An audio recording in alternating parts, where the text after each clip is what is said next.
Hello class, my name is David Borkowski, and this is the first time I've heard of and the first time I've attempted to do a Pecha.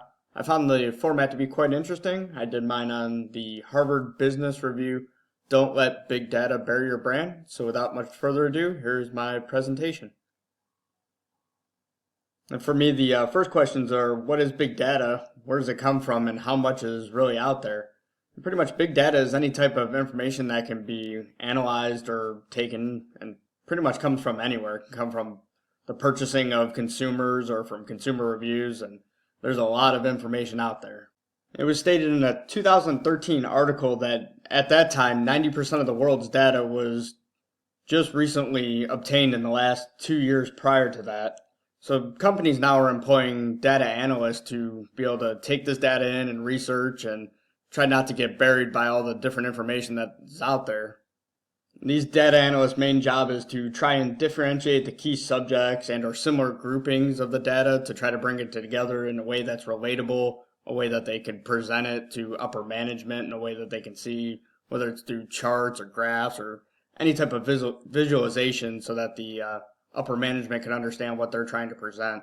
These analysts take all this information and they put it all into a compactor and they try to come out with different types of metrics and predicted results and reports for upper management that are either pie charts or bar charts or graphs, an easy way to digest all this information that they get from all the big data that's out there. And generally when these analysts take all this data and they push it all in, they come out with metrics that basically show that the way to increase the quantity of sales and the amount of sales is either through discounts, coupons, some way or promotions. They can increase the amount of sales and make the numbers look better by discounting and couponing different type of services and products.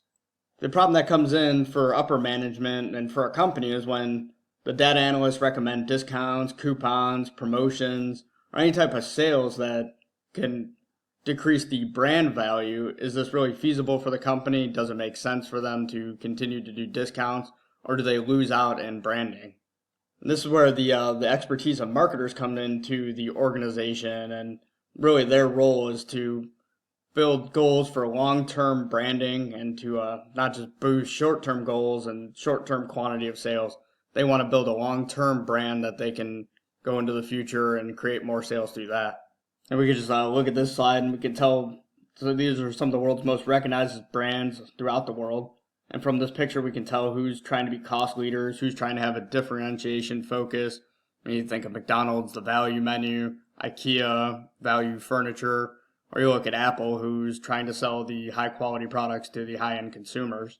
So the goal of the marketers and all this is to try to find that perfect balance between the long run goals of the branding with the short-term goals of sales that the CEOs are pressing and the metrics they're trying to meet for each quarter.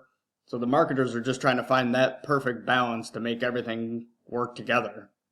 Marketers have to be extremely careful about following just data analytics without question. They must be prepared to answer to shareholders or regulators about the position they choose and how they're not trying to be discriminatory or excluding anybody or keeping anybody out of getting any services that the company may provide. When we look out at the business world, for a jack of all trades, there's very few individuals, if any, that are able to do all of it as far as analyze, create, design, build effective sales and brand campaigns all by themselves. It usually takes multiple people in the organization to create these type of campaigns. To use a sports analogy, the CEO may want to go out and hire a dream team.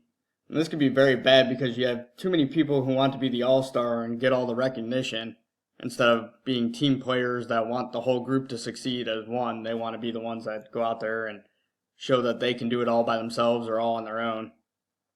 When I think of putting together a good team or a good group of people, I think of Herb Brooks with the Miracle on Ice team. He refused to have any professional players or any collegiate all-stars on his team. He picked the people that were perfectly suited for each position he needed for each play in the position. And that's how I think a business needs to look at how they hire the key individuals they need in key positions.